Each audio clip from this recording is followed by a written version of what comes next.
that a little bit later. Let's go into the number 3 film, Number three.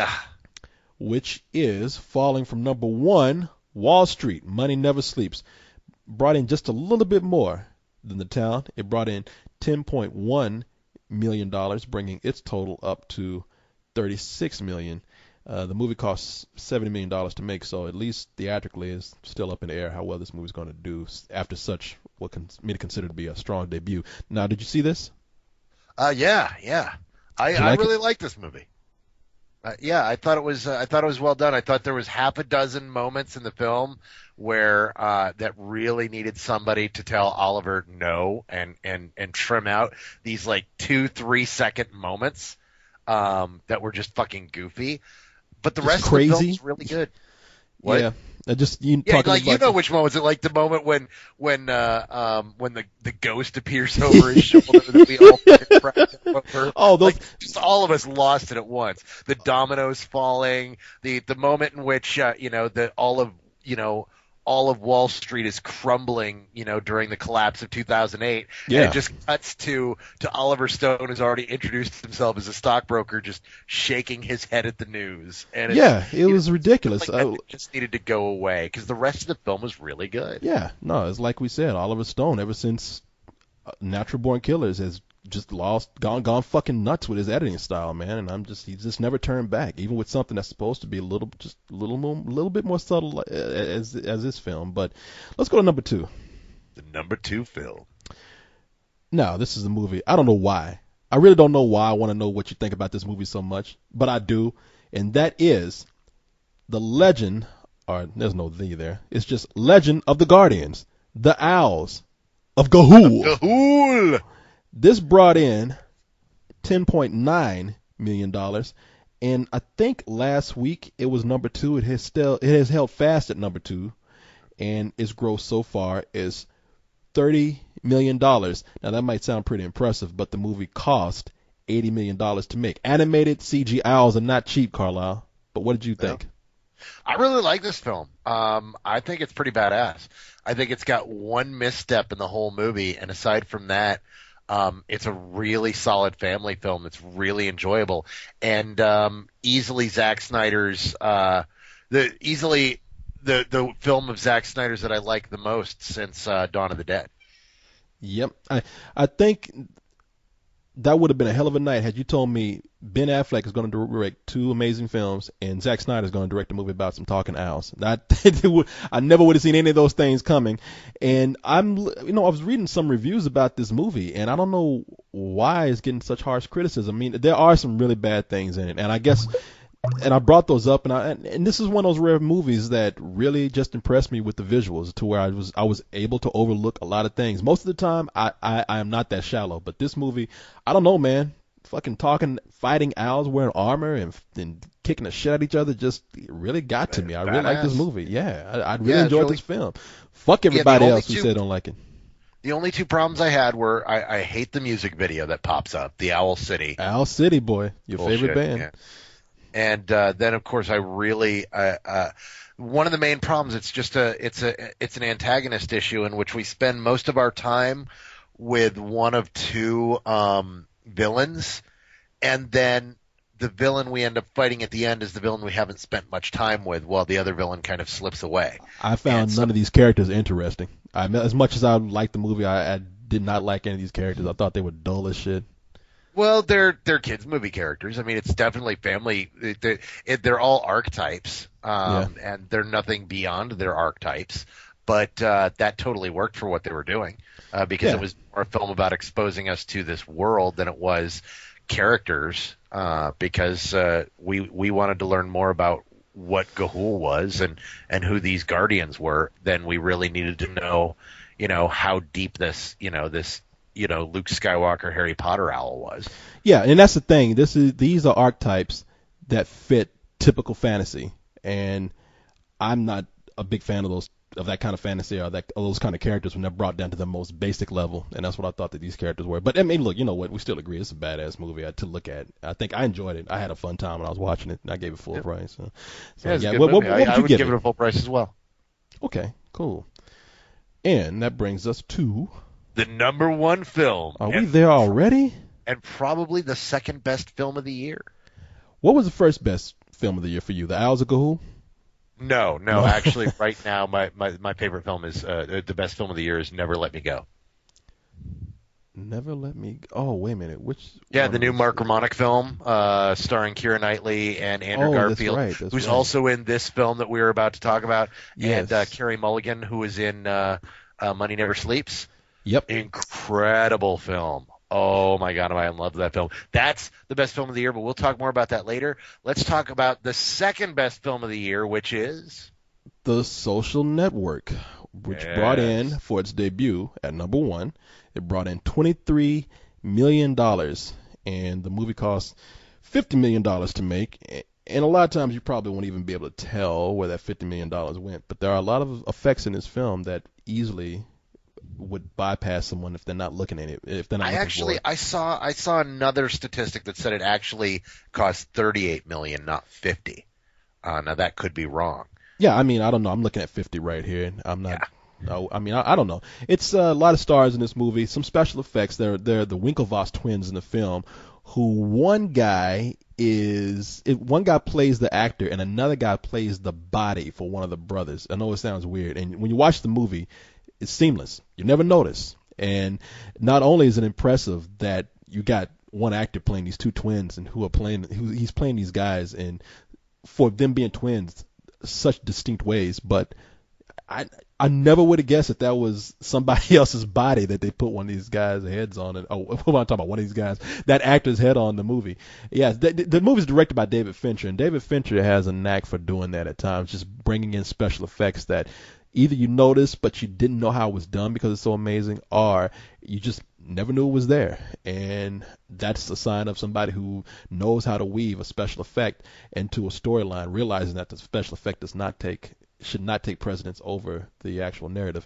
But the movie itself is being said to be, by many critics, to be the best film of the year already. And if not, it's one of the best films of the year. And I agree mostly with that part right there, that it is one of the best films of the year so far. Not jumping on any bandwagon, not trying to say that this is the good film because everybody else is saying it, but it really did impress me, man, with just simply the dialogue in the film. Oh yeah, well, I mean, it's written by Aaron Sorkin, who of course is one of my personal heroes. I love the shit out of Aaron Sorkin. Whenever you love The West Wing, right? Oh God, yeah. Whenever I'm funked up and I can't write, I throw on a couple episodes of The West Wing, and that just unblocks me right away. I love Aaron Sorkin's writing, his films, his TV shows. You know, he did A Few Good Men and The American President. Just a few years ago, he did Charlie Wilson's War. Yep, that was he one wrote of my favorite The West films Wing, that year. Sports Night, and Studio 60 on the Sunset Strip.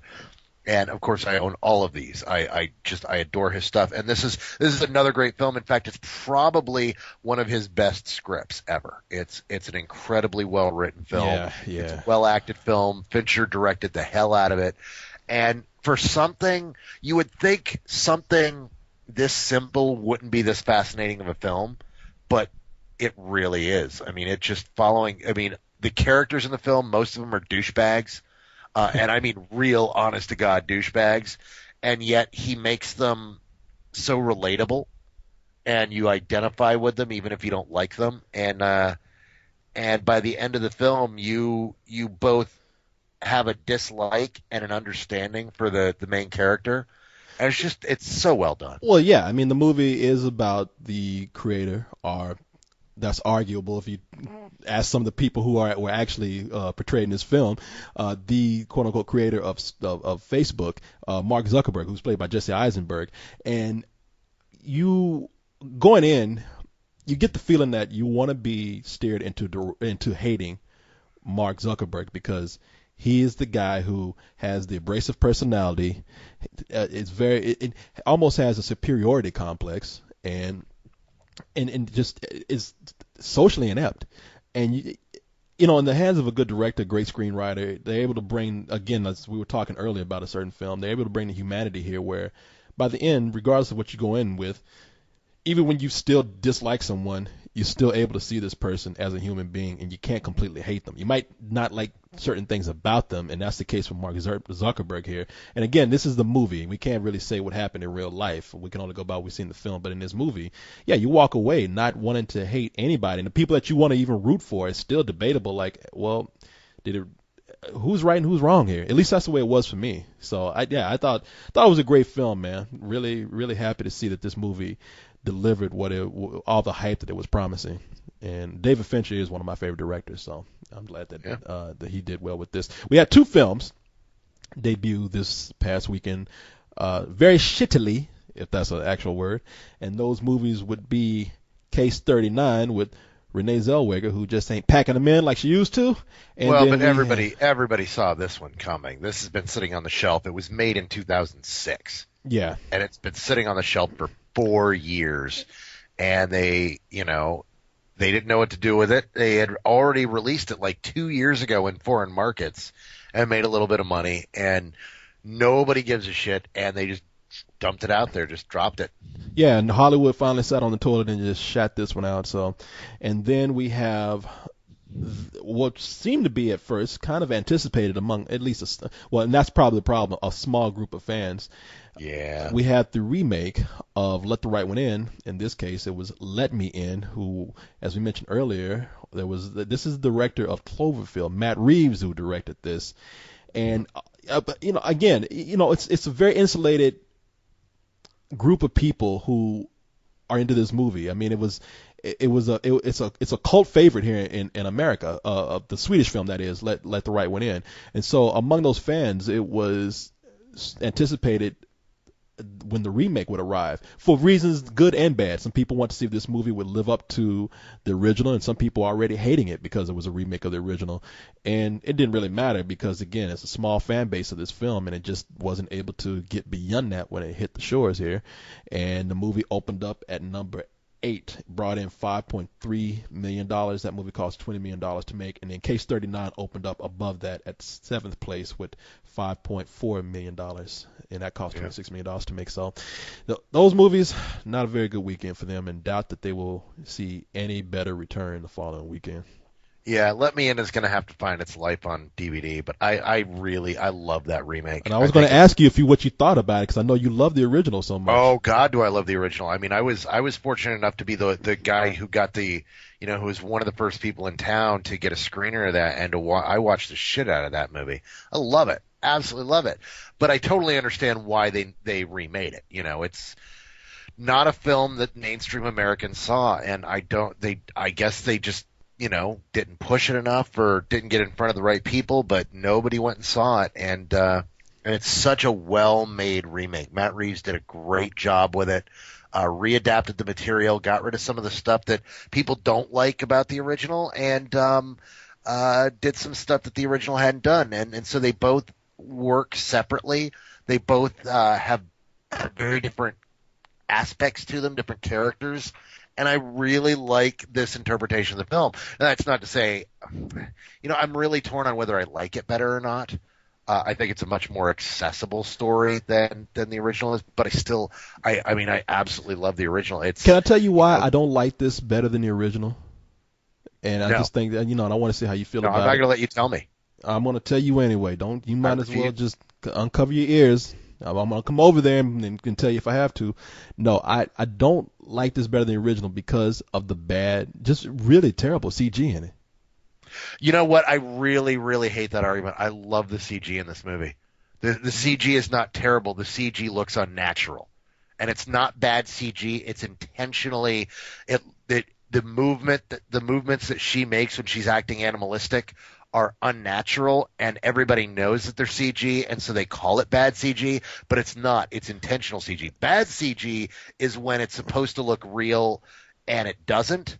That was the case here. It looked okay. I mean, I can tell you're not going to disagree on this, and I see. I mean, to me, the unnatural movement is what called attention to it being CG, and whenever the movie takes you out of the movie and you see how bad it is. I mean, because we see CG that doesn't look natural all the time, but it looks cool, and we say, okay, for a film we can accept that. But for here, where you look at it and people, the average person can say that just looks fake. That looks totally fake. I mean, and it's not just her. It's like there was one scene the person she was killing is in silhouette, and being in silhouette, you mean you don't even have to get like details in there in silhouette that still looks bad.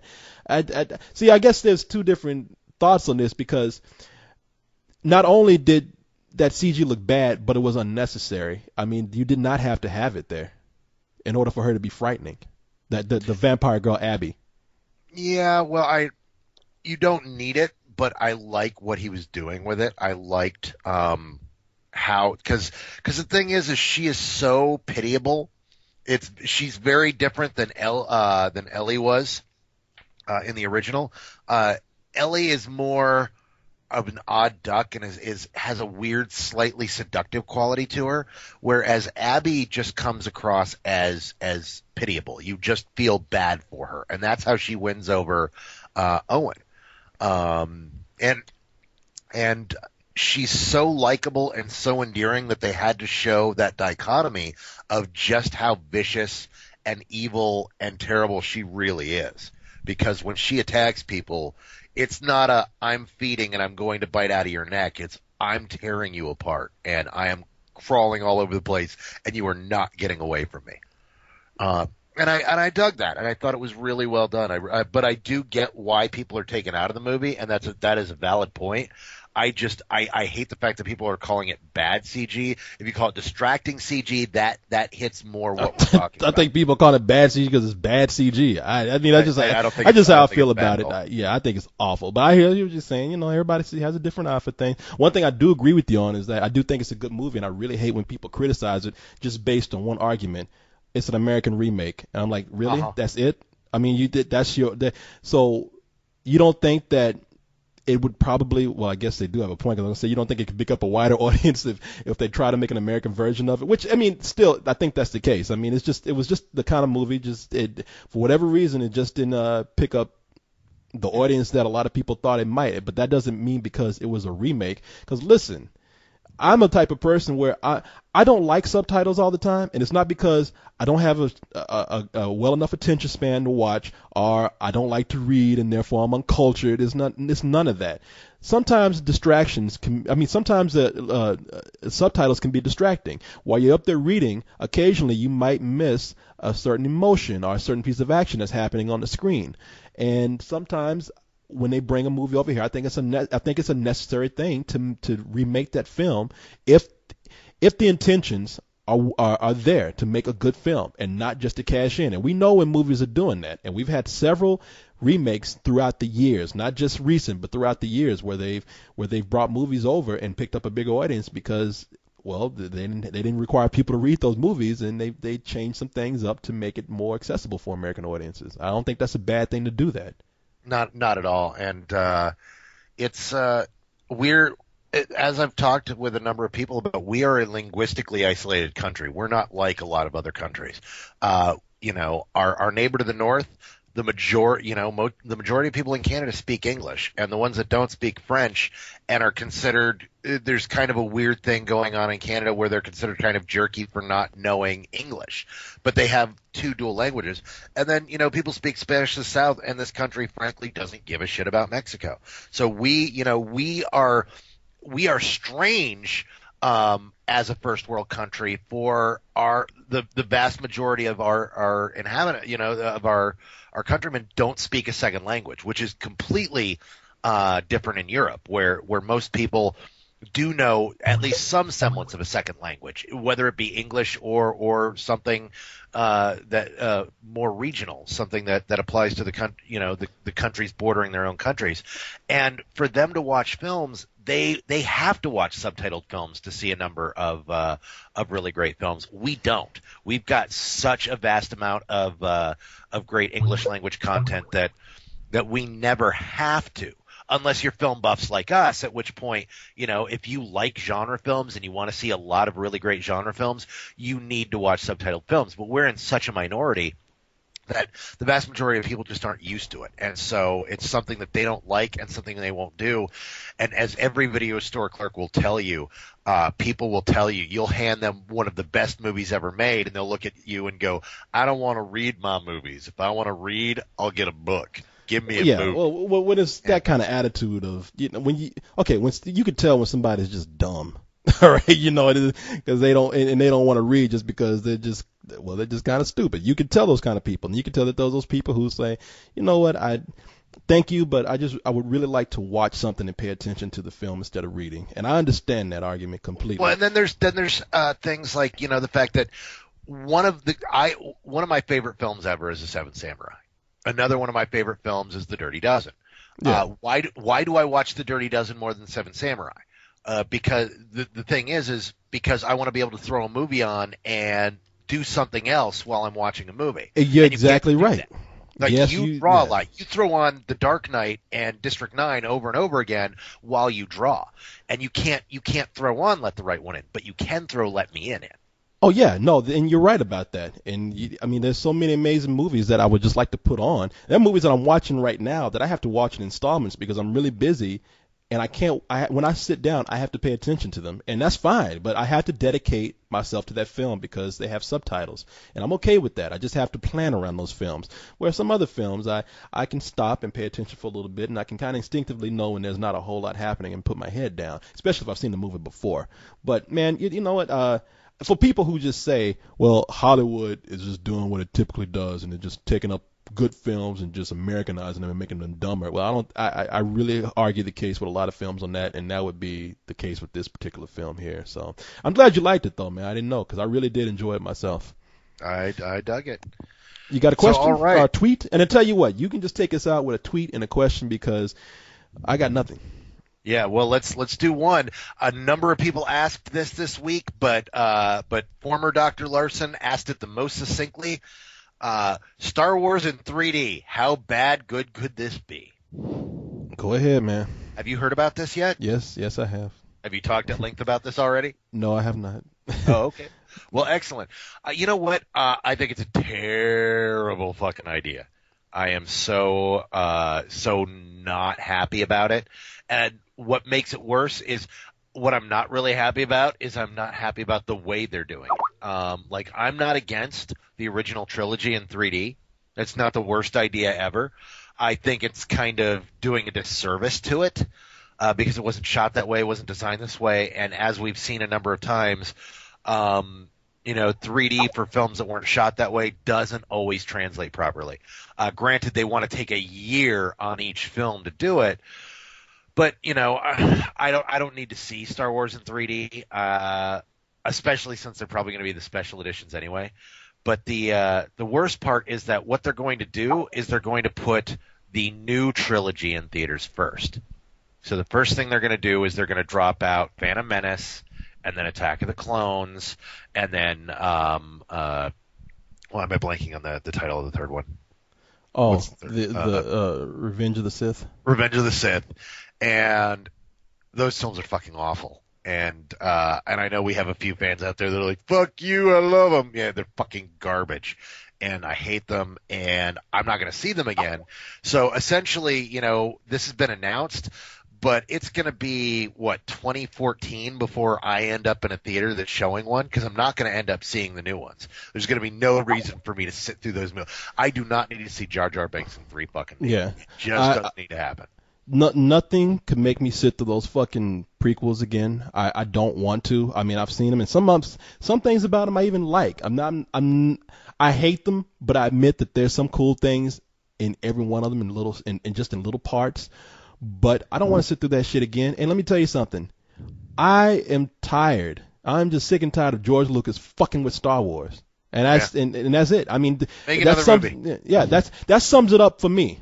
I mean, he fucked up the prequels as far as I'm concerned. I know there's people out there who defend him, but whatever.